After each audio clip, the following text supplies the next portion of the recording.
What is up, guys?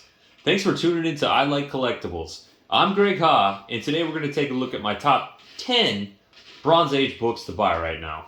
If you like my videos, please be sure to like and subscribe. I'd really appreciate that. Now, for those that are wondering what the Bronze Age constitutes in the comic book industry, you're looking at the years 1970 to about 1984. The Bronze Age was preceded by the Silver Age and followed by the Modern Age, also known as the Copper Age.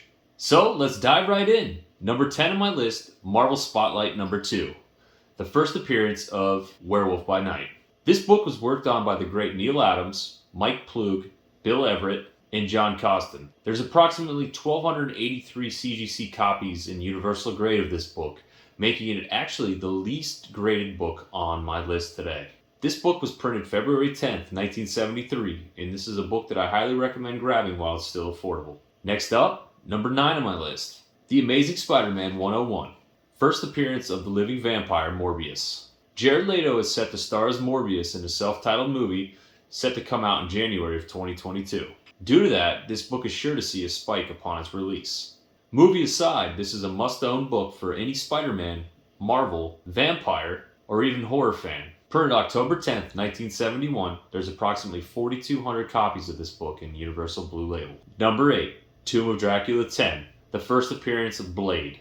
Blade was printed June 30th, 1973. With the recent announcement of the rekindling of the Blade series, this book has already seen a pop in price. This is one that I thought was grossly undervalued before that pop, and I think that there's still a lot of room on it, and I believe that it will still continue to go up.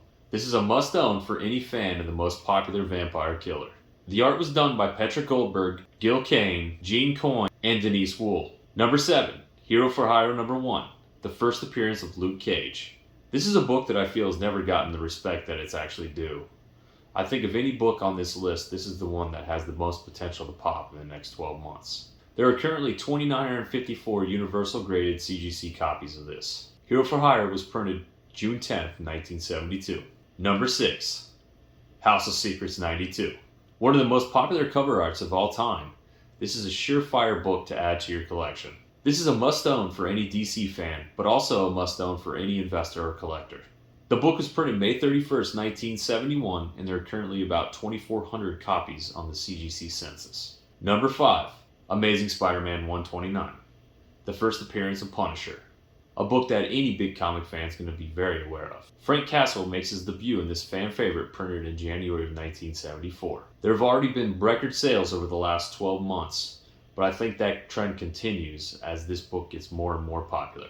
The book features art by Dave Hunt, Gil Kane, Ross Andrew, Gaspare Saladino, and John Costanza. There are approximately 12,350 CGC universal grade books of this floating around. Due to its high popularity, it is still hard and very expensive to get.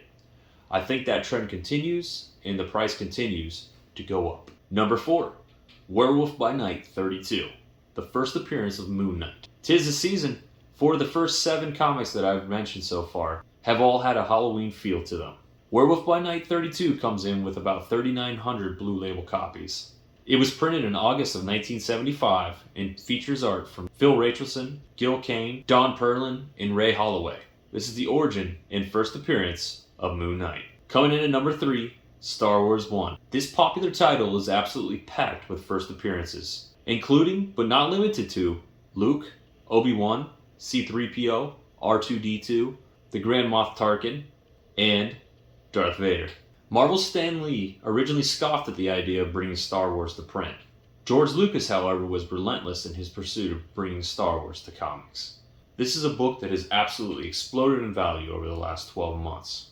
I expect it to continue in that trajectory with Disney continuing to push the Star Wars brand. The book debuted in the summer of 1977 and features art by Maurice Severin, Howard Chaykin, and Jim Novak. There's a whopping 10,569 copies of this on the CGC census and Blue Label. However, due to the extreme popularity of Star Wars, I expect the prices to continue to rise.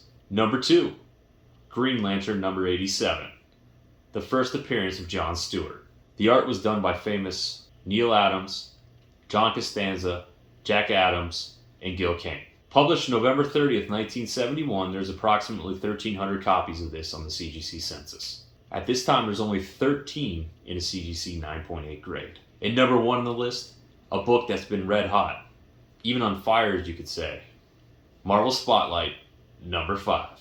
This is the first appearance of Ghost Rider. The book was published August 10th, 1972, and it's seen huge numbers over the last 10 to 12 months. Now, before you think to yourself, wait a minute, this book has already popped, take a look at the CGC census. This is an extremely popular book, and there's only about 3,800 copies. Many of those have been cracked, pressed, and regraded, which is hard to keep track of as well. The book features one of the most famous Marvel characters of all time. The Incredible Hulk 181, printed just 2 years later, has approximately 12,000 copies on the CGC census, with an average grade that's higher than Marvel Spotlight 5. This is my number 1 book on the top 10 bronze books to buy right now. Well, there you have it. My top 10 list to buy right now for Bronze Age books. What did you think? Leave a comment below. Please like and subscribe. Let me know if there's anything you'd like to see me do in the future. Check out my contests. I will be giving away something every month. I promise to keep up with it. And check out the last contest that I just had. We already had our first winner for CGC 9.6 grade Spawn 1. Thanks so much for watching, and we will see you next time.